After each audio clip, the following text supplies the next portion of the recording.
Lab में बैठे रहते थे, काम शाम करते रहते थे, तो वहाँ पे ऑर्किड यूज़ करते थे ज़्यादा। फेसबुक नहीं था उस वक्त। गूगल एड्स एक प्रोडक्ट है, गूगल एडसेंस एक प्रोडक्ट। यूट्यूब पे पब्लिशर्स को पे किया जाता है ना, वो अराउंड 50% पे किया जाता है। 90% जो कंटेंट राइटर्स हैं ना, वो चूनेबाज होते हैं। ऑलमोस्ट 10-15 हज़ार रुपए से में भी अपनी एक वेबसाइट, एक ब्लॉगिंग, एसईओ का करियर स्टार्ट किया जा सकता है। अब मसला आ गया है कि जी रिश्ते आ रहे हैं, रिश्ते आ रहे हैं। हमारे यहाँ जिस तरह नॉर्मली ब्लैकमेल किया जाता है ना, एक बच्चा है 2021 में, वो यहीं पे लाहौर में जॉब करता था, कोई 25,000 रुपए की, 20-25 हज़ार रुपए की एक आइसक्रीम पार्लर पे। Right now is making more than $60,000 a month. Ali Zafar की मैं आपको एग्जांपल दूं तो हम ऐसे समंदर किनारे बैठे थे, कहते यार यूएस चलते हैं। तो बेसिकली ये एसईओ क्या चीज़ है और क्या कोई बंदा अपनी वेबसाइट बना के ही पैसे कमा सकता ये जो सक्सेस होती है ना, ये कंटिन्यूअस प्रोसेस है। 3 महीने देते हैं, नहीं जी फेल हो गया, मुझे तरस नहीं आता है? सही कह रहे हैं, लितर फेरना चाहिए ऐसे। देखो, सही सॉरी टू से, जुनैद अकरम ने एक बात की थी, बड़ी मुझे पसंद आई, कि जब आपका घर बन रहा होता है तो आप हमसाये के घर में, नानी के घर में शिफ्ट हो जाते हैं, तो ऐसी कोई अजीब बात नहीं है। सारा मेन मैं तो दसावां सारे सराइकी बैठ दा मसला वो है कि असा मेंटली विजनरी असा ग्रो नहीं करेंदे पे। बिल्कुल ही मैं। अस्सलाम वालेकुम जी, हाफिज अहमद पॉडकास्ट में खुश आमदीद। आज जो मेरे मेहमान हैं वो मेरे दोस्त भी हैं, भाई भी हैं, हमारा बड़ा एक अच्छा ताल्लुक है। हम बात करने लगे हैं आज के पॉडकास्ट में, स्पेशली हम बात करेंगे कि ऑनलाइन पैसे किस तरीके से कमाए जाते हैं और क्या वाकई कमाए जाते हैं, और क्या छोटे से गांव में बैठ के भी कमाए जाते हैं या सिर्फ शहरों वाले लोग ही कमा सकते हैं, और क्या क्या करके कमा सकते हैं। वो अच्छे कामों से ही कमा सकते हैं या सिर्फ गलत काम करके ऑनलाइन पैसे कमाए जाते हैं। तो हम इनकी सक्सेस स्टोरी भी सुनेंगे कि ये इस फील्ड में कैसे आए, इतना बड़ा नाम माशाल्लाह कैसे कमाया, बहुत सारे अवार्ड्स मिले, और फिर जब बहुत सारा पैसा आ गया तो फिर माशाल्लाह सारी चीज़ें ही ठीक हो गई, कुछ पहले ख़राब भी थी, वो भी हम इनसे पूछेंगे। तो मेरे साथ मौजूद है मेरे बहुत ही प्यारे दोस्त तनवीर नांडला, इनको मिस्टर वेब भी कहते हैं। थैंक यू तनवीर भाई for your time. Most welcome ji, आपका शुक्रिया, आपने बुलाया और बड़ा अच्छा लग रहा है। तनवीर भाई, सबसे पहले यही शुरू करते हैं कि ये आप जिस फील्ड में हैं, एसईओ में माशाल्लाह आपका बड़ा नाम है, पाकिस्तान के बड़े बड़े इदारों के साथ भी आप काम कर रहे हैं, उनके पेज हैंडलिंग, उनकी ऑप्टिमाइजेशन वगैरह। आप खुद इस फील्ड में कैसे आए हैं? ये वैसे इतनी दफ़ा क्वेश्चन का जवाब दे चुका ना, मुझे असबर हो गया है। यार देखें, मैं ताल्लुक नांडला से है, हमारे मवाज़ियात होते हैं, मौज़ा जिसे बोलते हैं, तो मौज़ा नांडला से ताल्लुक था। वो उस वक्त मैं जब 2006 की बात करूँ अगर, तो उस वक्त तो बिल्कुल आप कह सकते हैं कि दूर रफ्ता था गाँव था, जहाँ पे पक्की सड़क ही नहीं थी और बिजली तक नहीं थी, तो 1 किलोमीटर दूर से आती थी। खैर, तो बहरहाल शॉर्ट करूँगा, 2006 में यूनिवर्सिटी में एडमिशन हो गया। आईटी में कंप्यूटर का थोड़ा शौक हो गया था, क्योंकि मैट्रिक के बाद कंप्यूटर सीखे जाते हैं ना, शॉर्ट कोर्सेज किए जाते हैं। बिल्कुल, उस वक्त खास तौर पे ये ट्रेंड था, बहुत ज़्यादा ट्रेंड होता था। तो फिर एक टीचर मिले, वाजिद साहब ना, तो उन्होंने बहरहाल कंप्यूटर सिखाया और वहाँ से आईटी में एडमिशन ले लिया। आईटी में पता चला ऑर्किड का, इंटरनेट लैब का, लैब में बैठे रहते थे, काम शाम करते रहते थे, तो वहाँ पे ऑर्किड यूज़ करते थे ज़्यादा। फेसबुक नहीं था उस वक्त, तो ऑर्किड में कम्युनिटीज़ होती थी जिस तरह फेसबुक के ग्रुप्स हैं। तो वहाँ पे पता चला कि गूगल एडसेंस है, गूगल की एक प्रोडक्ट है जो पैसे देते हैं, इनके ज़रिए पैसे कमाए जा सकते हैं। वो समझ लें कि एक स्टार्टिंग पॉइंट था। वहाँ से क्यूरियोसिटी ने इतना मतलब तंग किया कि बस इस चीज़ को मज़ीद एक्सप्लोर करते जाएं। फिर क्लिक एक्सचेंज, याहू मैसेंजर होता था उस वक्त लोग ना, मतलब मैं आपकी वेबसाइट पे जाके क्लिक करूंगा, आप मेरी वेबसाइट पे क्लिक करेंगे, और इस तरीके से प्लान किया होता था कि वो नेचुरल दिखे ना, गूगल को डिसीव करने के लिए। तो वो नहीं चला। तो बहरहाल अब वो ना चलने की वजह से वो एक ब्लेसिंग थी ना, एक्चुअली सही काम का पता चल गया, प्रॉपर वेबसाइट बनाई, एसईओ सीखा, और बस उसके बाद अल्हम्दुलिल्लाह आज तक नहीं रुके। तो 2006 से आप कह सकते हैं कि स्टार्ट माशाल्लाह। अच्छा, हम इसमें थोड़ी सी आपसे टेक्निकल चीज़ें भी पूछेंगे, सीखेंगे आपसे, स्पेशली गूगल एडसेंस का आपने जिक्र किया। मैं चाहता हूँ ज़रा सादा अल्फाज में लोगों को ये बता दें गूगल एडसेंस है क्या। और मुझे तो इतना आजकल पता है कि इसका रौला बड़ा है, पाकिस्तान से बनाओ तो बनता नहीं है, वेरिफिकेशन में 2-2 साल लग जाते हैं। तो क्या इसका तरीकाकार है कि आम आदमी इससे फ़ायदा उठा सके? नहीं, ऐसी कोई बात नहीं। आपकी बात से वैसे मुझे एक चीज़ याद आ गई, जो अक्सर हम देख रहे होते हैं ना, फेसबुक पे कमेंट्स हो रहे होते हैं, मतलब एक फील्ड कर पता भी नहीं होता तो हम उसके बारे में डिक्लेरेशन दे देते हैं। जी। तो ये उससे मुझे बात याद आ गई। बहरहाल गूगल एडसेंस गूगल की एक प्रोडक्ट है। गूगल एड्स एक प्रोडक्ट है, गूगल एडसेंस एक प्रोडक्ट है। ठीक है। एड्स जो है वो डील करते हैं कंपनीज को, ठीक है, जो अपने कंपनी की एडवर्टीजमेंट करवाना चाहती है। ठीक है। अब जो गूगल एडसेंस है वो डील करता है पब्लिशर्स को, ठीक है, जो कि वेबसाइट के ओनर्स हैं। ठीक है, ठीक है। अब गूगल एड्स, आप एक कंपनी है, आपने कहा मेरी कंपनी की जो एडवर्टीजमेंट है वो करवा दो। ठीक है। आपने राब्ता किया गूगल एड से, अब मेरी वेबसाइट है, अब मेरी वेबसाइट पे ट्रैफिक भी आती है, मैं उसको मोनेटाइज करना चाहता हूँ, ठीक है, पैसे कमाना चाहता हूँ कि ठीक उस है। पे एड्स लग जाएं ठीक है, और जो भी उन एड्स को विजिट करे तो मुझे पैसे मिले। ठीक है, मैंने कांटेक्ट किया गूगल एडसेंस से। ठीक है, अब गूगल एडसेंस और गूगल एड्स दोनों गूगल की प्रोडक्ट्स हैं, तो गूगल एड्स ने आपकी जो कंपनी की एडवर्टीजमेंट थी वो गूगल एडसेंस के जरिए मेरी वेबसाइट पे प्लेस कर दी। ठीक है, अब मेरे थ्रू आपकी कंपनी की एडवर्टीजमेंट हो रही है, उस पर क्लिक के हिसाब से नॉर्मली मैं कह रहा हूँ आप गूगल को पे कर रहे हैं, गूगल एड्स को, और गूगल एडसेंस मुझे पे कर अपना मार्जिन रख के अपना वो आपको मार्जिन pay रख कर रहा है। के ठीक वो है, बाकी मुझे पे कर रहे हैं। ठीक है, तो इस तरीके से हम अपनी वेबसाइट पे जो समझ लें कि इसकी मिसाल दूं कि एक बिल बोर्ड्स जो आप जी, जी, लगे होते हैं, जी, जी, तो बिल बोर्ड पे जो कंपनीज एड्स लगवाती हैं वो समझ लें कि एडवर्टाइजर्स हैं, और वो बिल बोर्ड जिन कंपनीज के हैं वो पब्लिशर्स वो हैं। पब्लिशर्स हैं। तो ठीक है। इस तरीके से जो है ना वो पैसा कमाया जाए। अच्छा तनवीर भाई, गूगल एडसेंस का यूट्यूब के साथ भी ताल्लुक जी, होता है? बिल्कुल जो है, यूट्यूबर्स बिल्कुल है। हैं वो गूगल एडसेंस के जरिए पैसे जी कमाते हैं। डेफिनेटली, आपका चैनल है तो आप गूगल एडसेंस पे साइन अप करते हैं, गूगल एडसेंस पे आपका अकाउंट बनता है, और वो नॉर्मली जो भी आपका, अच्छा डिफरेंस ये है, एक छोटा सा डिफरेंस, जो यूट्यूब पे पब्लिशर को पे किया जाता है ना वो अराउंड 50% पे किया जाता है। अच्छा, मतलब 50% गूगल रखता है, यूट्यूब रखता है, ठीक है, और 50% पब्लिशर को मिलता ठीक है। है। वेबसाइट के मामले में 68% पब्लिशर को मिलता है, अच्छा 32% वो रखेगा 32% सिर्फ गूगल रखता है। तो इस मामले में थोड़ा सा एडवांटेज है। अब वो डिफरेंट रीजंस भी हैं, डेफिनेटली गूगल सारा यूट्यूब। अच्छा, अगर हम आपसे सादा अल्फाज में पूछें, एक आम आदमी के लिए हम पूछ रहे हैं कि वो कितना उसका खर्चा आएगा कोई वेबसाइट बनाने में, और कितना टाइम लगेगा कि वो एक हैंडसम अमाउंट कमा सके, और वो कितनी अमाउंट कमा सकता है? ये बड़ा टफ क्वेश्चन है, क्योंकि कोई लिमिट नहीं है। ठीक है, मतलब मेरे स्टूडेंट्स ऐसे भी हैं जो कुछ नहीं कमा रहे बावजूद 6 महीने साल लगाने के, और ऐसे भी हैं जो $1 लाख से भी ज्यादा पर मंथ कमा रहे हैं। ये हर फील्ड में होता है, हमारे साथ भी ऐसे अमेज़न वाले बहुत से कमा रहे हैं, कई ऐसे सीख के भी नहीं कमा पा रहे। अच्छा, अब इस फील्ड का एक ब्लॉगिंग में एसईओ की बात कर रहा हूँ, इसका एक फायदा है कि इसमें आपको नुकसान नहीं है, क्योंकि इसमें इन्वेस्टमेंट ज्यादा नहीं है, ऑलमोस्ट ना होने के बराबर है। ठीक है। अब आपने एक वेबसाइट बनाने की बात की, तो वेबसाइट में मे बी $10 की एक डोमेन मिल जाए, उसके बाद आपको $25-30 की 1 साल के लिए होस्टिंग मिल जाएगी, वेब होस्टिंग, दैट्स इट। अब उसके बाद कुछ एसईओ के टूल्स हैं, वो अब आपकी मर्जी है, वो 2-4 हज़ार रुपए पर मंथ में मिल जाते हैं। और मेन खर्चा फिर कंटेंट राइटिंग का आता है, वो अगर आप खुद, मैं तो ये इनकरेज करता हूँ कि खुद करें ना, क्योंकि अक्सर मैं तो कहता हूँ 90% जो कंटेंट राइटर्स हैं ना वो चूनेबाज होते हैं। अच्छा, तो बेहतर है कि बंदा खुद काम अपने लिए करे, जब अपने लिए कर रहे होंगे तो खर्चा भी बच रहा है, क्वालिटी भी एश्योर हो रही है, और इसके बाद फिर ऑफ पेज पे थोड़ी बहुत इन्वेस्टमेंट है, वो बंदा फिर खुद कमा के भी उसमें लगा सकता है। तो ऑलमोस्ट 10-15 हज़ार रुपए से में भी अपनी एक वेबसाइट, एक ब्लॉगिंग, एसईओ का करियर स्टार्ट किया जा सकता है। और आप इनकरेज करते हैं लोगों को कि लोगों को इस काम की तरफ आना चाहिए। अब आम आदमी को अगर हम कैसे समझाएं, हर बंदा कहता है जी इंटरनेट फ्रॉड है, तो चले अभी माशाल्लाह अवेयरनेस आ रही है। अब तो खैर नहीं कहते, मुझे लगता है इंटरनेट फ्रॉड है, क्योंकि अब तो हमसायों के घर गाड़ियां देखते हैं ना, तो अब जरा सीधे हो जाते हैं। नहीं यार ये पैसा कहीं से तो आ रहा है, देखते हैं कि यार ये बंदा जो है ना साइकिल में घुमा करता था, अब अपनी गाड़ी है, घर है, बंगला है, तो अब वो ये जो मसले था ना हमारे, ये तकरीबन खत्म हो गए हैं। बाकी देखें, ये तो फील्ड चूज करने की बात है ना, इसमें मैं ये करता हूँ कि आप खुद को एक्सप्लोर करें, खुद से चीज़ों को एक्सप्लोर करें। फ्रीलांसिंग है, सर्विसेज देनी है, अपना ब्लॉग खड़ा करना है, अमेज़ॉन पे काम करना है, ईबे पे करना है, पैसा हर चीज़ में है। कोई भी ऐसी फील्ड इंटरनेट की नहीं है जिसमें आप कह दें नहीं जी इसमें ज़्यादा मार्जिन है, इसमें कम है, इसमें स्कोप ज़्यादा है, इसमें ऐसा नहीं है। स्कोप इंसान का अपना होता है कि आप उसमें कितनी अपनी इनपुट दे रहे हैं, कितनी मेहनत कर रहे हैं, कितना एक उसको प्रोफेशनलिज्म प्रोवाइड कर रहे हैं, कितना अच्छे तरीके से उसको काम को कर रहे हैं।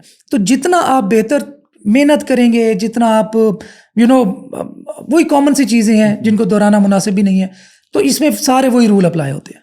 सबसे इम्पोर्टेंट सवाल पूरी पाकिस्तानी कौम का, कि इसके लिए आईटी का बैकग्राउंड या आईटी का नॉलेज कितना ज़रूरी है, और इंग्लिश कितनी अच्छी होना ज़रूरी है इस फील्ड में आने के? आईटी का बैकग्राउंड बिल्कुल भी ज़रूरी नहीं है। हाँ, इंग्लिश आपको आए तो बहुत बेहतर है, बहुत ही ज़्यादा बेहतर है। अगर इंग्लिश आपको नहीं आती तो खासकर ब्लॉगिंग और एसईओ के मामले में, तो इसमें फिर आपकी स्ट्रगल बहुत बढ़ जाती है। ये नहीं कहता कि आप बिल्कुल कामयाब नहीं हो सकते, बहुत सारे हुए हैं, लेकिन स्ट्रगल बहुत बढ़ जाएगी। फिर आप मेंटली बहुत शार्प हों, कुछ इंटेलिजेंट लोग होते हैं। कुछ मैं ऐसे बच्चों को भी जानता हूँ जिनको इंग्लिश नहीं आती, लेकिन वो फाइवर पे, अपवर्क पे फ्रीलांसिंग कर रहे हैं, और वो गोरों के साथ कम्युनिकेट करते हैं। ट्रांसलेटर यूज करके बस पता है। और एक और मजे की बात, वो अरबी क्लाइंट्स भी उनके हैं, उनके डच क्लाइंट्स भी हैं, उनके स्पेनिश क्लाइंट्स भी हैं, और वो सबको सर्विसेज दे रहे हैं। जबरदस्त चीज है गूगल ट्रांसलेट यूज करके। अब वो इंटेलिजेंस आ गई ना माइंड की, कि उनको समझ आ गया कि कॉल पे तो बात करने नहीं ज्यादा, आपने ज्यादा तो ईमेल पे रिटर्न नहीं हो रही है ना, तो उस पे आप ट्रांसलेट करते हैं इस तरह से।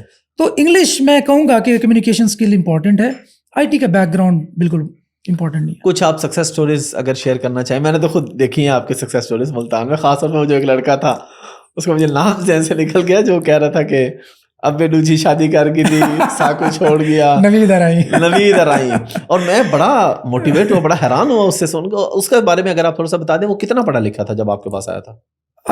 वो एक्चुअली मेरे पास आया किसी रेफरेंस से, कि आप बच्चा है और इसके वालिद साहब ने जो है, अब चले उसने खुद बता दिया हुआ है, जी जी, तो मैं ये लिबर्टी लेके बता रहा हूँ कि उसके वालिद साहब ने दूसरी शादी की हुई थी, उनको खर्चा पानी ना देना, वो लोगों के घरों में जाके काम करता था, जिस तरह मतलब होते हैं, तो वो काम करने की वजह से कोई पैसे शैसे ज़्यादा नहीं मिलते थे। और फिर देखिए, एक अंदर की लगन भी होती है, एक बंदा थोड़े काम करने में राजी भी होता है, कुछ होते हैं नहीं, उनके अंदर किक होती है कि ना यार मैं इस काम के लिए नहीं बना, मैंने आगे जाना है, और वो लोग आगे पहुंच जाते हैं।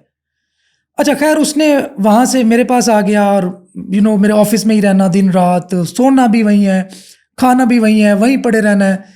तो फिर साथ साथ उसने अपनी एजुकेशन स्टार्ट कर ली, कमाने के काबिल हो गया। तो बहरहाल माशाल्लाह उसके बाद घर गाड़ी अब ले ली माशाल्लाह, और बाकी बहन भाइयों को मैनेज करना, और अल्हम्दुलिल्लाह बहुत अच्छी जिंदगी गुजारने के जो है ना काबिल, बहुत बड़ी मोटिवेशन है वो। और अब वो मे भी दर्जनों और लोगों को लिए भी रोजगार का बाइस बन रहा है माशाल्लाह। अल्हम्दुलिल्लाह। इस फील्ड के अंदर ये सबसे बड़ा बेनिफिट होता है, हम भी लोगों को ये कहते हैं कि देखिए आपके साथ लोग जुड़ जाते हैं।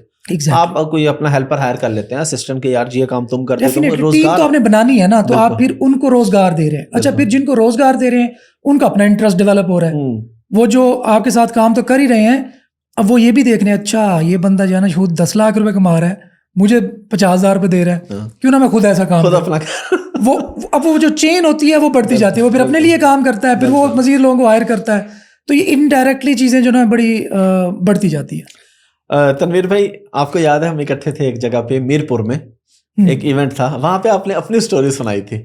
अब वहां पे किसी ने रिकॉर्ड तो कर ली होगी, अगर आप कंफर्टेबल हो तो यहाँ पे सुना दें आपकी अपनी जो शादी का किस्सा था कि ये लोगों की, और इसमें मैं बिल्कुल आपको मजबूर नहीं करूंगा, आपकी मर्जी के। नहीं, अब तो इतनी चीजें पब्लिक हो गई हैं, अब तो कोई हमारा क्या प्राइवेट रहा है। हाँ एग्जैक्टली, अब तो खैर इतने पहले मसले थे, आपको नहीं हो रहा था रिश्ता, फिर माशाल्लाह आपने मेहनत की, कमाया, जरा स्टोरी सुनाए लोगों को, सराइकिया को पता लगे यार इनमें भी शादी थी वेंदी है। मतलब असल मकसद है शादी नहीं, मकसद ये है कि मेहनत करें, तो मेहनत करके आप किसी भी चीज को हासिल कर सकते हैं। इसमें भी चले एक लेसन ढूंढने की कोशिश करते हैं, वो है सेल्फ बिलीफ का, सेल्फ कॉन्फिडेंस।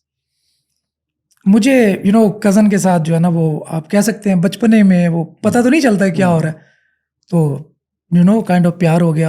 अब सुई अटक गई कि शादी इसी से करनी है। ठीक है। अब मैं घर में सबसे छोटा, वो घर में सबसे बड़ी।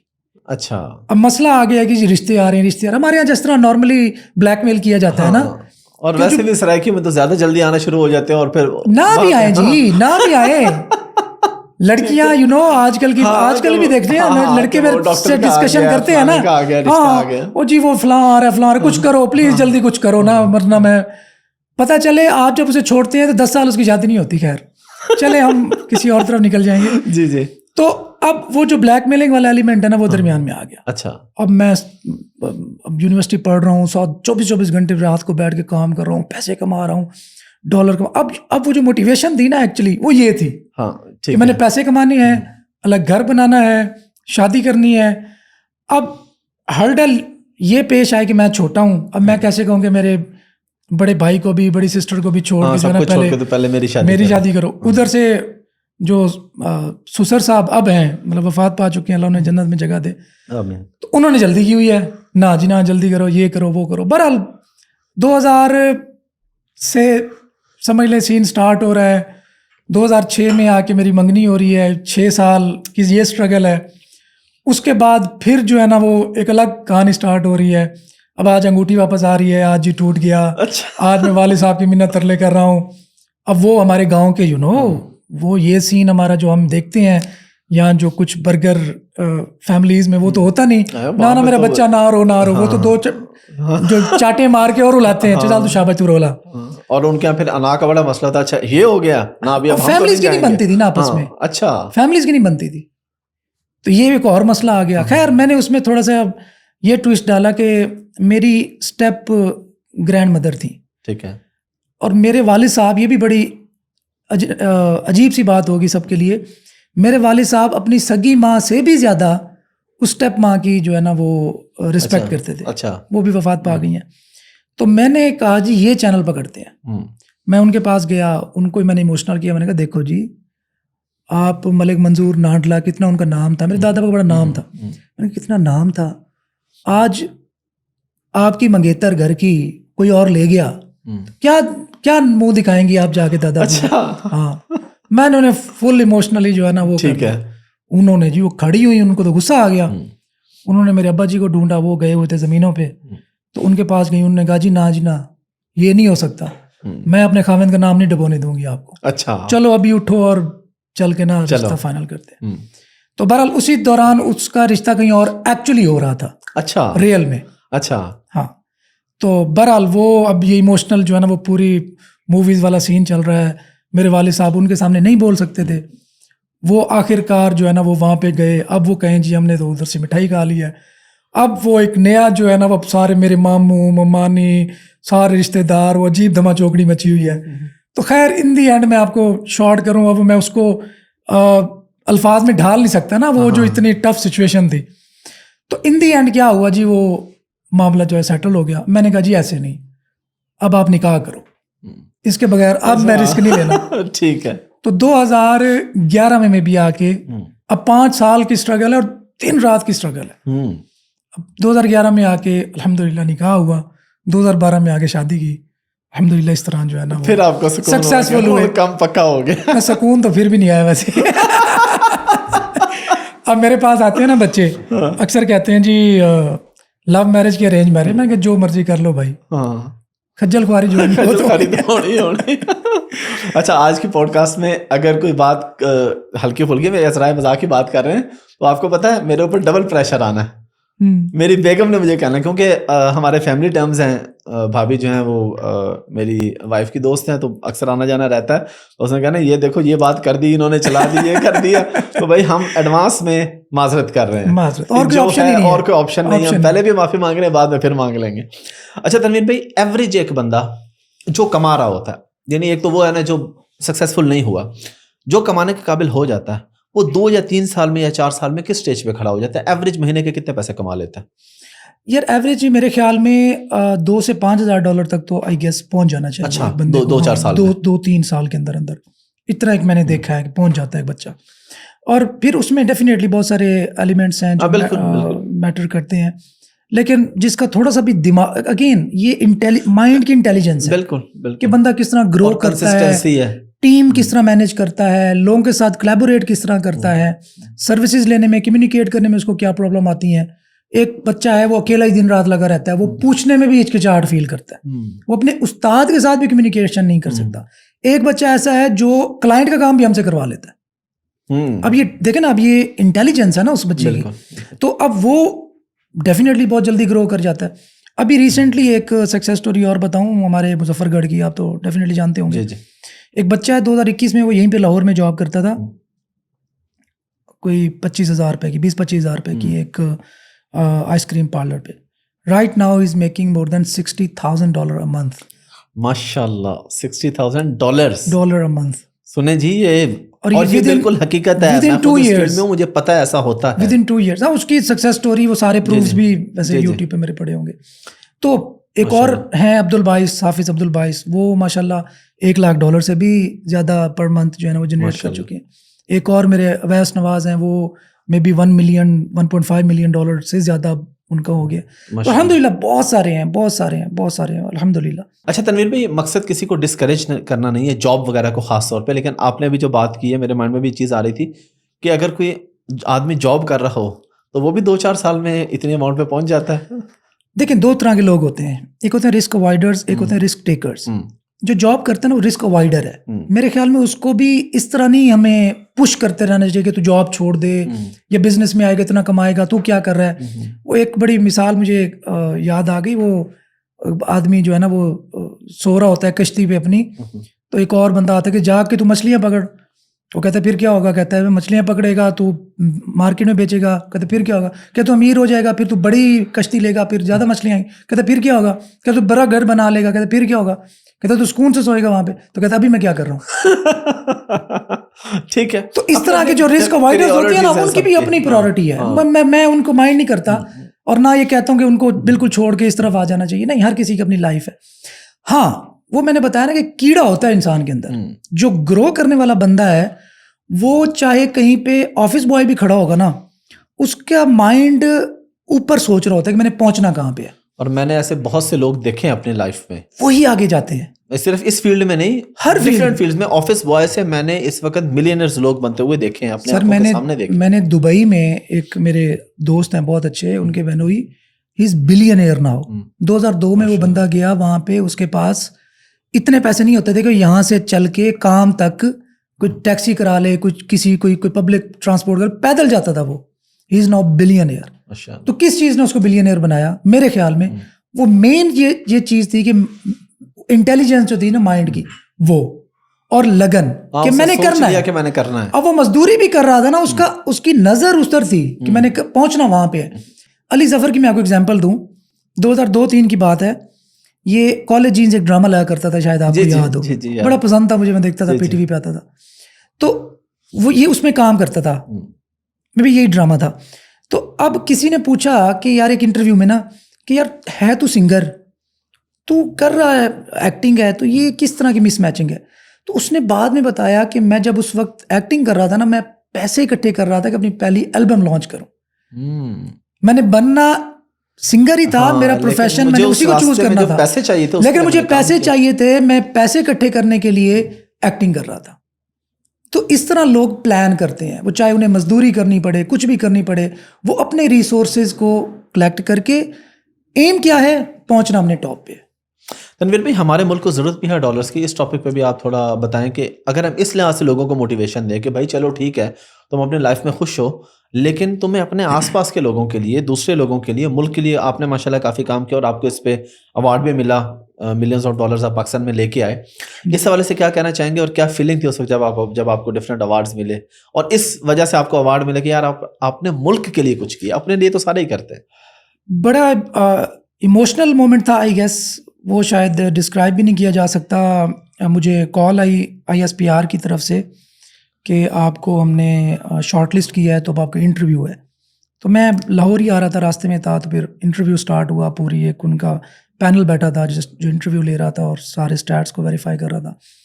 तो बहरहाल उन्होंने डिफरेंट क्वेश्चन किए। स्टिल मुझे बिलीव नहीं हो रहा था कि यार इतना बड़ा प्राइड ऑफ पाकिस्तान, एक बड़ी बात है। इंसान सोचे कि अपने मुल्क पर जिस पर वो फख्र करता रहा है, उस मुल्क को उस पे फख्र होने जा रहा है। तो बहरहाल उनके 3-4 दिन मेरे बड़े टफ गुजरे ना। मैंने कहा पता नहीं क्या डिसीजन हो, क्या ज्यूरी डिसाइड करे। तो बहरहाल मैं दुबई गया। तो दुबई मुझे मेरे ख्याल में 17 मार्च को आई गेस मुझे कॉल आ गई कि आप ना सेलेक्ट हो गए हैं, तो अब आपने 23 मार्च को जो है ना आना है इस्लामाबाद और परेड ग्राउंड में होगा। अब मैं 22 मार्च को आई गेस लैंड किया और उसके बाद आप ISPR के मेहमान हैं, ज़रा इमेजिन करें। और वहाँ रावलपिंडी में उन्होंने ठहराया और सारी सेलिब्रिटीज़ थी और बाकी लोग थे जिनको अवार्ड्स मिलने थे। फिर अगले दिन 2-3 गाड़ियाँ हैं और आगे पीछे स्क्वाड है। और फिर मैंने पहली दफ़ा देखा था, टू बी वेरी फ्रैंक।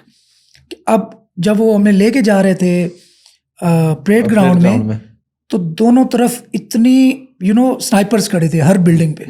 वो भी मेरे लिए एक अजीब मोमेंट है कि हम अकेले ही रोड पे जा रहे हैं और ये सारा प्रोटोकॉल हमें दिया जा रहा है। तो फिर वहाँ पे एक अलग से हमें सिटिंग प्लान किया हुआ है। और फिर मतलब इट वाज बिट इमोशनल, अल्हम्दुलिल्लाह। और फिर देखे ना, प्राइम मिनिस्टर आपके सामने खड़ा है, सदर आपके सामने खड़ा है, आर्मी चीफ आपके सामने है और सारे। तो अल्लाह का लाख लाख शुक्र है। मैं इसको जितना भी अल्लाह ताला का शुक्र अदा करूँ, अल्हम्दुलिल्लाह। इसमें यही है कि जो काम किया है पूरी ईमानदारी के साथ किया है, इस नीयत से किया है कि अल्लाह ताला को एक दिन जाके जवाब देना है। कि उसकी अगर मखलूक के साथ किसी जगह पे डॉज किया या जो प्रॉमिस किया है वो चीज़ डिलीवर ना की अपनी कैपेसिटी के मुताबिक, तो ज़िंदगी तो बहुत छोटी सी है ना, हम तो बहुत मामूली सी है। शायद हम जब हमें जीना हम स्टार्ट करते हैं तो उस वक्त ख़त्म हो चुकी होती है। तो बस ये चीज़ थी, अल्लाह ताला ने शायद इसी नीयत का जो फल है ना वो। चलें जी, माशाल्लाह, अल्लाह आपको और कामयाब करे। आपके साथ एक लतीफ़ा भी हुआ था, अमेरिकन एम्बेसी में आपका इंटरव्यू था और आपने जनाब देखा ही नहीं कि भाई कब है, और आप अच्छा मजे की वो सारा वाकया सुना, क्या हुआ किसी ने भी नहीं देखा और उधर पहुंच के उन्होंने कहा भाई जी किथे। वो हुआ यूं कि मेरा एक दोस्त है साजिद, वो पहले अफ्रीका में था, अभी बहरीन में है और बड़ी माशाल्लाह अच्छी पोस्ट पे बैठा है माशाल्लाह। तो उसने कहा यार चल, मैं भी बहरीन था ना उन दिनों, तो हम ऐसे समंदर किनारे बैठे थे, कहते यार यूएस चलते हैं, वहाँ पे ना कैरवान गाड़ी लेंगे और पूरा यूएस एक्सप्लोर करते हैं बाई रोड। अब मैं ट्रैवलिंग का बहुत शौकीन हूँ, मैंने कहा यार आइडिया तो बहुत अच्छा है। मैंने कहा यार वीज़ा का बड़ा प्रॉब्लम होता है, कहते कोई मसला नहीं, करते हैं कुछ। मैं वापस आ गया, उसने मेरे जो मैनेजर थे उनसे कांटेक्ट किया, उनसे बैंक स्टेटमेंट्स, मेरे जितनी डॉक्यूमेंट्स थे वो सारे मंगवा लो, खुद अप्लाई कर दिया। मुझे कहा जी उसने फ़लाँ तारीख को ना तुम्हारी ना वहाँ पे अपॉइंटमेंट है, और मुझे उसने ईमेल तो मेरी थी ना, मुझे ईमेल भी आ चुकी थी, ठीक है, तो वहाँ पहुँच जाना। अब मैं इस्लामाबाद पहुँच गया, सुबह सवेरे हमज़ा मेरे साथ होता है, वो मुझे सुबह इसने उठा दिया 7 बजे ना, कहते सर लेट ना हो जाए तो आप पहुँचे। मैं सुबह गाड़ी लेके पहुँच गया, अब वहाँ पे गाड़ी पार्क कर दी, डॉक्यूमेंट इतने कॉपीज़ कराना, हम मिनिमलिस्ट लोग होते हैं ना, डिजिटल जो लोग होते हैं, इन्हें कह दो ना कि भाई आपके पास शनाख्ती कार्ड की फोटो कापी है, तो नहीं होती हमारे पास। बिल्कुल, हम कहते हैं यार मोबाइल में है, व्हाट्सएप में है या डिजिटल फॉर्म में है, बिल्कुल ऐसे। अब उन्होंने हर चीज़ की कॉपियाँ, चलो कर लेते हैं भाई। फिर अंदर गया, फिर जी एक और कॉपी करा के आओ, फिर फलां अटेस्टेशन करा के आओ, फिर अभी यहाँ पे चीज़ें जमा कराओ, और फिर यहाँ पे आपको वो टोकन मिल रहा है। अब एक और गाड़ी ने वहाँ से पकड़ा हमें, वो फिर अंदर ले गई यूएस एम्बेसी। जी एम्बेसी पे। अब यूएस एम्बेसी के बाद फिर लाइन लगे हुए हैं, मई का महीना था आई था। अच्छा, वहां तक पहुंच के वो जहाँ पे जब आप मेन पे पहुंचते हैं वहां जो देखते हैं उनको भी नहीं पता चला ना। अच्छा, वहाँ लाइन लग गया ना, मैं ठीक है गेट पे यूएस एम्बेसी की। नहीं यूएस एम्बेसी से पहले आप जो जाते हैं ना कहीं किसी ने नहीं रोका ना। अब मैं वहाँ पहुँच गया हूँ, अब वो एक एक करके डॉक्यूमेंट जमा कर रहे हैं। अब इतने में ना कुछ फीमेल्स आ जाएं, कुछ ओल्ड एज लोग आ जाएं, तो हमारी पहले उनको अकोमोडेट करते हैं, हम पीछे रह जाएं। मैं धूप में खड़ा हूँ, प्लान कर रहा हूँ कि यार यूएस से जाएंगे, अच्छा कौन कौन सी जगह पे जाएं। यार न्यूयॉर्क का बड़ा नाम सुना है, अच्छा यार बफलो में एक दोस्त भी है तो उसके पास जाएंगे। तो प्लान कर रहे हैं ना पूरा कि अच्छा वहाँ पे यार वो सुना है वहाँ पे काले होते हैं, तो वहाँ पे हालात ठीक नहीं होते, तो उस जगह को स्किप कर देंगे। तो मतलब माइंड में मैं अपने प्लान कर बनाया हुआ है, ठीक है। तो इतनी देर में जी अब बारी आ गई, कोई 1.5-2 घंटे बाद खड़े रहे, 1.5-2 घंटे। तो मैंने डॉक्यूमेंट दे दिए। अब उसने डॉक्यूमेंट देखा, उसने यूं मेरी तरफ देखा ना, मैंने उसकी तरफ देखा कि क्या कहने लगा। कहते हैं वापस रख दिया ना। अब मैंने उठा लिया ना, मैंने कहा मुझे कह रहा है कि तुम्हारे यहाँ से पास हो गए, तुम अब एंटर हो जाओ, आगे चले जाओ। तो मैं वापस आने लगा, मुझे कहता है किधर जा रहे हो आप? मैंने कहा पास हो नहीं गया, आगे जाना। कहता अब डेट देखिए ऊपर। मैंने डेट क्या थी? अब वो डेट थी मेरे ख्याल में 17 मई 2023 की थी, ठीक है। मैं पहुंचा हुआ था 17 मई 2022 को। तो ये सीन बड़ा अजीब हुआ। मैं वहां से जो है ना, ये देखें ऐसे, हालांकि ये देखने को छोटी सी बात है कि यार बंदा पढ़ लेता है, लेकिन हो जाता है ऐसे वाकयात कई लोगों के साथ। मैंने दोबारा देखा ना, मैंने कहा ओह यार इतना बड़ा ब्लंडर कैसे। अब ना साजिद ने देखा, ना हमजा ने देखा, ना मैंने नोटिस किया, ना जिनको मैं डॉक्यूमेंट जमा करा रहा हूँ, ना जिन जो कॉपी कर रहे हैं, जो 1D160 आई थिंक एक फॉर्म होता है, जो वो प्रिंट करें उन्होंने देखा। और स्पेशली जब आप गाड़ी वाले जहाँ से गाड़ी पे बैठते हैं, जहाँ से टोकन मिलता है, वहां पे वो अपॉइंटमेंट देख के आपको यानी किसी ने भी नहीं देखा, और आप वैसे तक पहुंच गए, गेट से वापस आया। अच्छा तनवीर भाई, हमने आपसे इस टॉपिक पे जो बात कर रहे हैं, तो हम SEO का लफ्ज़ हमने काफ़ी दफ़ा यूज़ किया। तो बेसिकली ये SEO क्या चीज़ है, और क्या कोई बंदा अपनी वेबसाइट बना के ही पैसे कमा सकता है? एक बंदा आपसे सीख लेता आके काम, हमारे से आके काम सीख लेता है, कहता है जी मुझे सिखा दे SEO का, तो अब क्या वो वेबसाइट बनाएगा तो कमाएगा, या कोई सर्विसेज दे के भी कमा सकता है? और देगा तो क्या सर्विसेज देगा? ये ओवरऑल ये चीज़ होती क्या है? बेसिकली सर्च इंजन ऑप्टिमाइजेशन एक टेक्निक है जिसके ज़रिए हम अपनी वेबसाइट को या किसी भी वेबसाइट को गूगल के सर्प में SERP, जिसको बोलते हैं सर्च इंजन रिजल्ट पेज, इसको आम ज़बान में समझा देता हूँ कि हम कुछ भी सर्च करते हैं, जो रिजल्ट आते हैं ना उसको हम बोलते हैं सर्प, SERP। ठीक है। वहाँ पे अपनी वेबसाइट की जो रैंकिंग है, जो पोजीशन है, उसको बेहतर करना है। ठीक है, मिसाल के तौर पर एक बंदा सर्च कर रहा है डेजर्ट सफारी दुबई, ठीक है, तो हमारी क्या कोशिश होगी कि जो हमारी वेबसाइट है उसकी रैंकिंग टॉप पर है, हाँ, टॉप पे, ताकि business जो हमारे बंदा पास सर्च कर रहा है हाँ, उसका बिजनेस जो है वो हमारे पास है। ठीक है, अच्छा, अब आपने कहा कि अपनी वेबसाइट ज़रूरी है एसईओ के ज़रिए कमाने, तो अपनी वेबसाइट होना ज़रूरी नहीं है। हाँ, इसलिए ज़रूरी है कि जब तक आप प्रैक्टिस नहीं करेंगे, जब आप अपनी वेबसाइट को रैंक नहीं करेंगे, तो आप सर्विसेज देने के काबिल कैसे होंगे। तो बेहतर यही है कि आप अपनी वेबसाइट बनाएं, उस पर प्रैक्टिस करें, उस पे सारा कुछ आपने जो पंगे शंगे करने हैं करके, ताकि आपको प्रैक्टिकली चीज़ों का आइडिया हो जाए। हाँ, फिर आप सर्विसेज उसके बाद इसकी बहुत सारी फील्ड्स हैं, दर्जनों डजन्स ऑफ फील्ड्स हैं, और हर फील्ड में आप मल्टी मिलियनर बन सकते हैं। मिसाल के तौर पर आप लोकल एसईओ की सर्विस देना शुरू कर दें। आप यहाँ पे कोई डॉक्टर्स हैं, आप लाहौर में तमाम डॉक्टर्स को पकड़ लें, उन्हें कहें जी मैं आपकी जो लिस्टिंग है, आपका जो कारोबार है, उसको प्रमोट करूँगा एसईओ के थ्रू लोकल। अब आप उसको कैसे प्रमोट करेंगे कि आप बैठे हैं, मैं यहाँ पे सर्च करता हूँ कि आई clinic, best I clinic Lahore या आई क्लिनिक नियर मी, हाँ, तो उस बंदे की जो लिस्टिंग है वो टॉप पे आनी चाहिए, ऐसी अच्छी होगी तो वो सामने आएगा, वो सामने आएगा, और इससे उसकी सेल्स बहुत ज़्यादा बढ़ जाती है। इसी तरह मैं आपको एक छोटी सी केस स्टडी बताता चलूँ।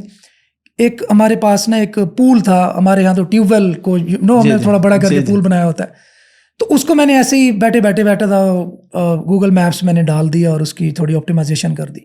यकीन करें उस बंदे को 1 महीने का 2 से 3 लाख रुपए का जो है ना बिजनेस मिलना शुरू हो गया, माशाल्लाह। और मैं मुल्तान के रिमोट एरिया की बात कर रहा हूँ, और ये ट्यूबवेल की आप बात कर ट्यूबवेल की बात कर रहा हूँ, एक आम सी बात, आम सा। यानी इसका मतलब ये हुआ कि लोग ऐसी चीज भी सर्च करते हैं आके गूगल पे। यस, लोग सब हर कुछ ढूंढते चीज हैं। सर्च होती है, हमारे हर माइंड में चीज। सिर्फ ये है कि गूगल पे आके कोई सर्च करेगा तो वो करेगा जी कोई डॉक्टर या इंजीनियर, सिर्फ कोई ऐसी हर चीज सर्च होगी।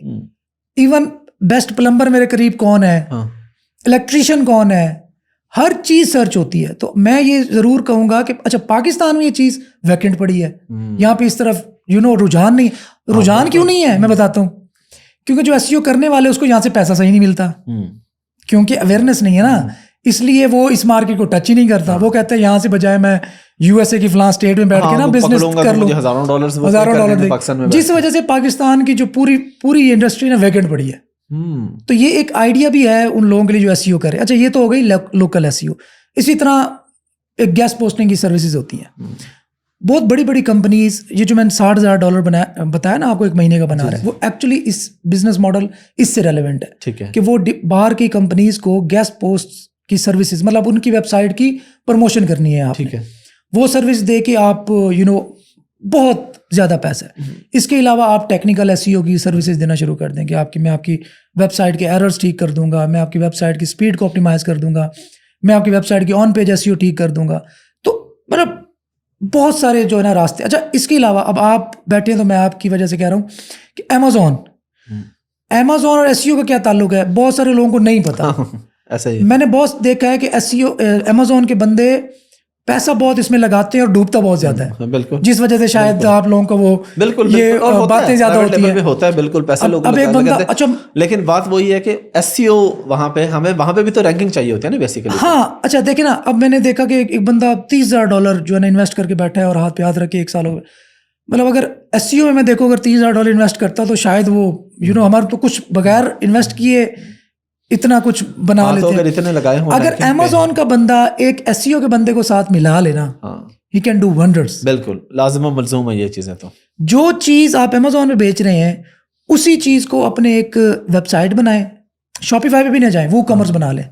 ठीक है, शॉपिफाई का आपको रिकरिंग अमाउंट भी पे करने की जरूरत नहीं। ये इवन अगर आपकी अपनी भी वेबसाइट है, अगर आप उसको रैंक अच्छा कर रहे हैं और ट्रैफिक वहां से आप लैंड करवाएं अमेज़ॉन के पेज पे जाके, अमेज़ॉन पे ना, अमेज़ॉन को देने की क्या जरूरत है, मैं एक बात कर रहा हूँ। ठीक है, आप अपना अलग देखें, आपने अलग तो इन्वेंटरी भी मैनेज की हुई है, आपके पास इन्वेस्टमेंट भी की हुई है। अमेज़ॉन भी ये ऑफर करता है कि आप एक्सटर्नल ट्रैफिक लेके आए तो अमेज़ॉन उस पे हमें अपनी फीस वगैरह नहीं चार्ज करता। बस ठीक है, हम उसको मैनुअल ऑर्डर को फुलफिल करते हैं, हमारे ट्रैफिक आई, अमेज़ॉन को हमने वही पे करना है जो किसी भी थर्ड पार्टी को वेयरहाउस ये जो आप लोग, ये जो मैं देखता हूँ ना, ये लोग खुद से जो नाम रखा होता है कि खुद से ऑर्डर्स लें और ये चीजें भेजें, उसमें एक ये स्ट्रेटजी भी आप लोग शामिल करें कि एसईओ जरूर करवाएं, कुछ भी हो जाए, जो भी प्रोडक्ट आप बेच रहे हैं और उस पे आपने स्ट्रगल की हुई है ना, प्रोडक्ट को ढूंढा हुआ है। बिल्कुल, प्रोडक्ट प्रॉपर। एक चीज अगर अमेज़ॉन पे लो कंपटीशन है ना, गूगल पे तो बहुत ही ज्यादा लो कंपटीशन होगी। और जितनी जितना रेवेन्यू आप अमेजोन से जनरेट करें उससे कहीं ज्यादा गूगल से कर गूगल सकते से हैं, कर सकते हैं क्योंकि exactly ऐसे ही। गूगल ज्यादा लोग यूज करते हैं as compared to Amazon. Of course Amazon तो एक प्लेटफॉर्म है, गूगल तो सबका, ये कह लेंगे सबका बाप है ना। Exactly. हर किसी ने कोई भी प्लेटफॉर्म है वो आपने ढूंढना उस प्लेटफॉर्म को गूगल पे ही जाके है ना। एग्जैक्टली अमेजोन पे जाने के लिए पहले आपको गूगल पे जाना है ना, वहां पे जाके आपने अमेजोन एग्जैक्टली। अच्छा तनवीर भाई, सक्सेस स्टोरीज तो हमारी आ जाती है माशाल्लाह, लेकिन लोग कहते हैं जी फेलियर भी होते हैं, तो वो आप बताते क्यों नहीं है? तो मेरे ख्याल में फेलियर स्टोरी बताने से बेहतर ये है कि अगर हम फेलियर के कोई रीजंस बताएं, लोग फेल क्यों होते हैं। अब आपके पास सारे हर तरह के स्टूडेंट आते हैं, एक ही क्लास है, मैं वही सबको एग्जांपल देता हूँ यार, एक ही क्लास है, उसमें अगर 50 बंदे हैं और अगर 50 में से 5 भी अच्छा कमा रहे हैं, तो इसका मतलब है कि बाकी 45 में कोई फॉल्ट है ना, पढ़ाने वाला तो एक ही था। तो आप क्या रीजन देखते हैं, फेलियर की क्या क्या वजह होती है? फेलियर की रीजंस जो मुझे समझ आती है ना, पहली चीज कि आपने अपना जो मोटिवेशन लेवल है उसको कांस्टेंट नहीं रखा हुआ। हमारे यहाँ ज्यादातर ये होता है कि हम चूंकि इमोशनल कॉम है ना नॉर्मली, हम कहते हैं यार वीडियो देखी हम है, एकदम से आते हैं दूध वाला उबाला, मैं इसको बोलता होता हूँ बिल्कुल कि बिल्कुल दूध की तरह आपका उबल रहा होगा और एक ऊपर से वो पानी का एक छींटा आया तो बैठ गए। बिल्कुल। ये जो सक्सेस होती है ना, ये कंटिन्यूअस प्रोसेस है।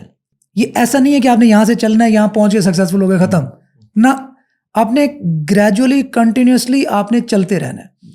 पहली और मेन रीजन कंटिन्यूअस स्ट्रगल का ना होना, कि वो ये अब $60,000 नहीं होती, अब $60,000 की सक्सेस स्टोरी देख के आया था, उसने कहा मैं भी ये बनाने, ऐसा नहीं होता। ऐसा नहीं होता, क्योंकि उसके जो पीछे की स्टोरी है, उसकी जो 2 साल की मेहनत है, उसकी जो स्ट्रगल है, उससे पीछे 5-10 साल और क्या करता रहा, उसको भी कंसीडर करना चाहिए। और उसको कंसीडर करने के लिए ज़रूरी है, तो मैं तो इस टाइम को यूँ डिफाइन करता हूँ कि आप अगर आप SEO की फील्ड में या किसी भी फील्ड में आ रहे हैं, कम अज़ कम 2 साल दें आप। 2 साल से पहले आप खुद को ये डिक्लेयर नहीं कर सकते कि आप फेलियर है। डिग्री को तो 16 साल देते हैं माशाल्लाह, इधर 2 भी नहीं दे सकते, इधर आके कहते हैं कि एक रात में हम $1 मिलियन कमा लें। एग्जैक्टली 16 साल देते हैं, खर्चा करते हैं, मेहनत करते हैं, स्ट्रेस डबल लेते हैं, बातें सुनते हैं, और किसी की सुबह जाते हैं दोपहर को आते हैं, उसमें तो स्ट्रगल पूरी अलग है। और मजे की बात ये है, बल्कि अफसोस की बात ये है कि सीख के फिर भी कुछ नहीं आते। यानी इसको कोई नेगेटिव ना ले, लेकिन एक बंदे ने अगर MBA किया है, जब वो इंटर्नशिप पे जाएगा तो प्रैक्टिकली वो बेचारा वहां पे सीखता है, बैंक में जाके या जीरो से स्टार्ट होता है, उसके 16 साल पूरे जाया होते हैं। और वो भी 2 साल बाद 3 साल बाद उसकी सैलरी मैक्सिमम 50,000 लाख रुपए तक पाकिस्तान में पहुंची। अब मैं पहले भी ये बात करता रहता हूँ कि देखिए, जो बंदा पाकिस्तान में बैठ के 50,000 कमा रहा था ना साल 1.5 साल पहले, अब तो बेचारा 15,000 कमा रहा है। डॉलर का रेट देखो ना, फ्यूल कहाँ चला गया, तो $200 मुश्किल से बच गया ना पीछे, इससे भी कम। तो बहरहाल एक रीजन ये है कंसिस्टेंसी का ना होना। दूसरी चीज है पेशेंस का ना होना। अच्छा, लोग चीजों को मिक्सअप कर देते हैं कि कंसिस्टेंसी और पेशेंस सेम चीज है, नहीं है।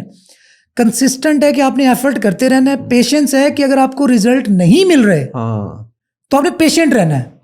फिर भी कोशिश अपनी जारी रखनी है। आप अपनी स्ट्रेटजी को मूव कर सकते हैं, आप चीजों को इधर उधर मूव करके नई चीज ट्राई कर सकते हैं। आप खुद को फेलियर डिक्लेयर नहीं कर सकते। लोग कहते हैं ना फेलियर स्टोरीज, मैं किसको फेलियर कहूं? एक बंदे की मैंने फेलियर स्टोरी लगाई, कराची का बंदा था, उसमें मैंने पूरी जान लगा ली, कामयाब नहीं हुआ। मैंने फेलियर स्टोरी लगाई, हाफिज साहब यकीन करें 3 महीने गुजरे, उसकी सक्सेस स्टोरी आई पड़ी थी मेरे सामने। माशाल्लाह।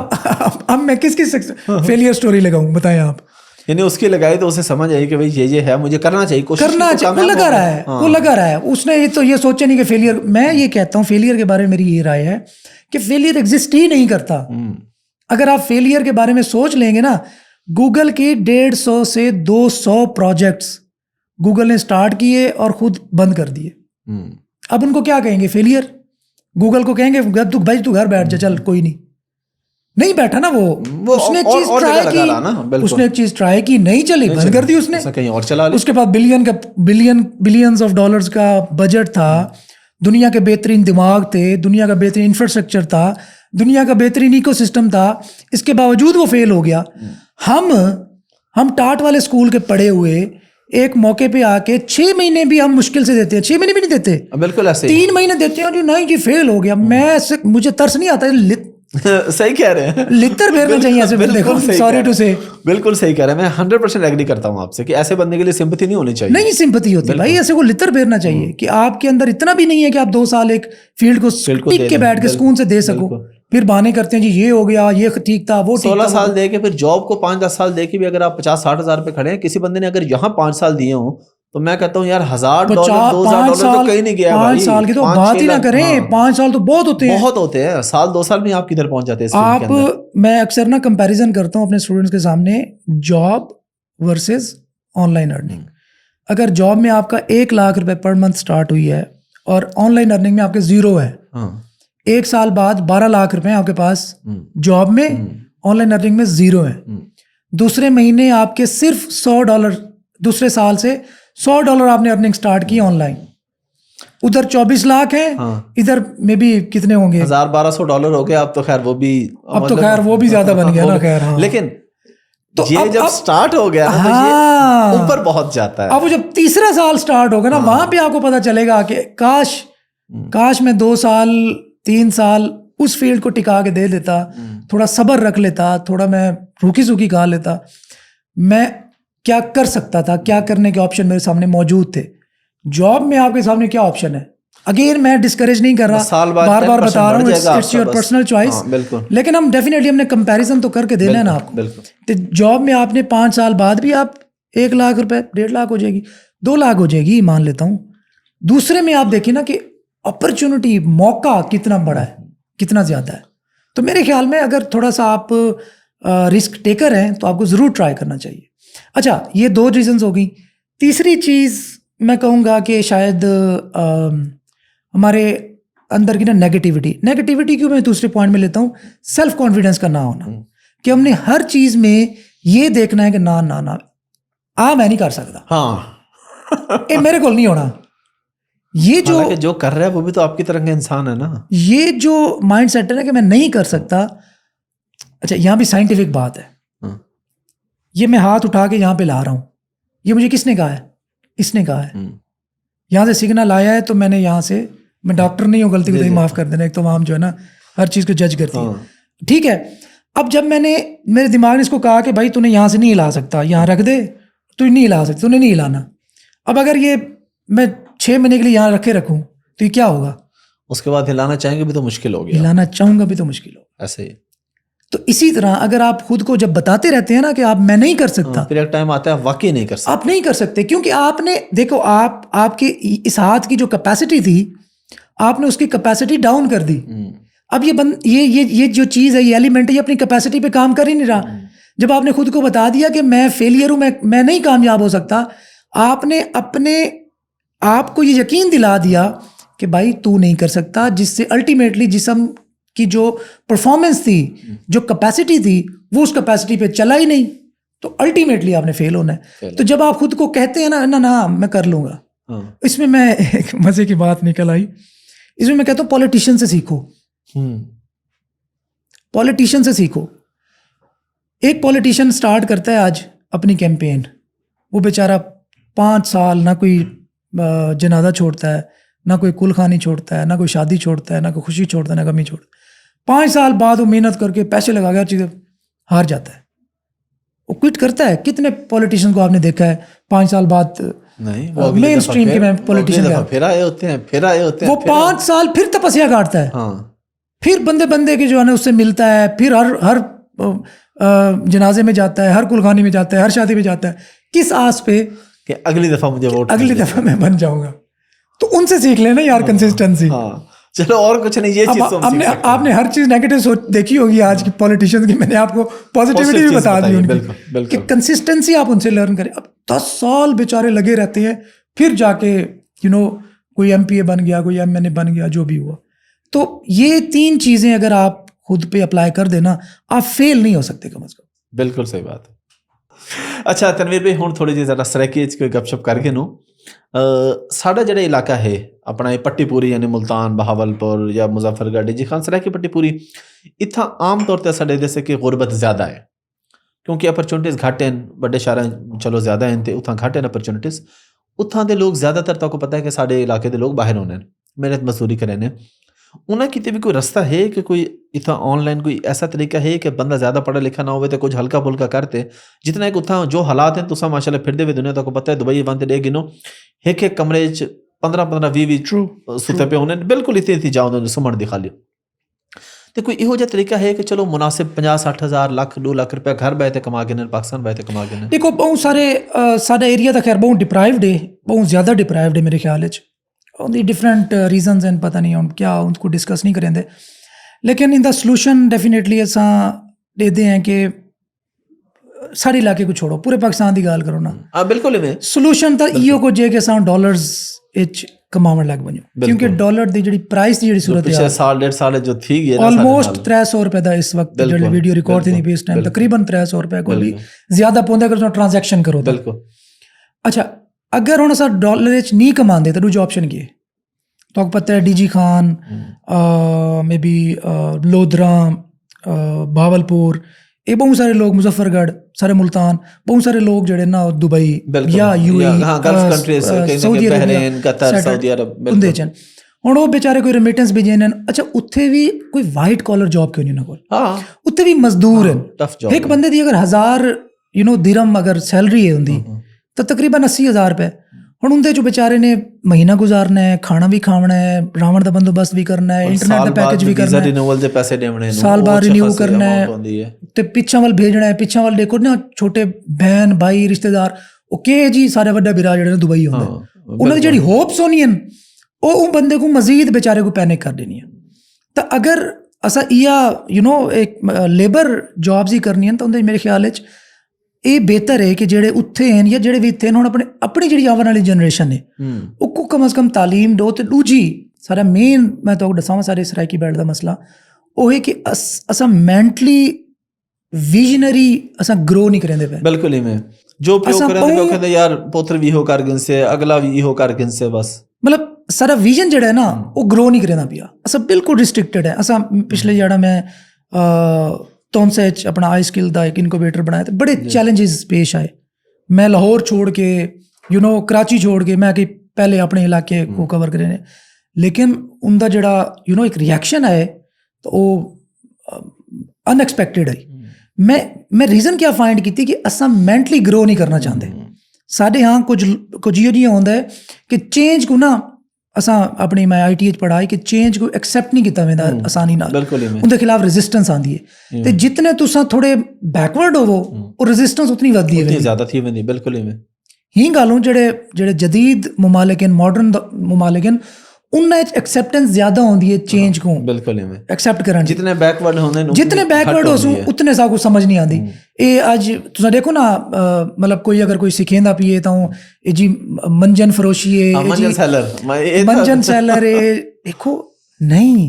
हालांकि ये तो जेरे सिखेंदे फिर उन्हां को पता है कि भाई बाज़ दफा इवें भी थींदे कि तोड़ी कॉस्ट तो ज्यादा तोड़ा लगदा मैं तो दसावां पाकिस्तान च सही तरीके नाल अगर कोई पढ़ेंदा है तो क्वालिटी डिलीवर करना चाहता तो इट्स रियली वेरी टफ। बिल्कुल उनकी रीजन मैं दसना तुसा जेह्ड़ी चीज़ें इत्थे ऑफर की वेंदियां ना उह चीज़ां तुसा कंपेयर करो कहीं भी तरक्की याफ्ता मुल्क नाल, UK नाल मिसाल तौर मैं लेट्स सपोज SEO पढ़े ना, SEO वहीं के तुसा देखो जी लंदन में कितने रुपए पढ़ाई वेंदी है।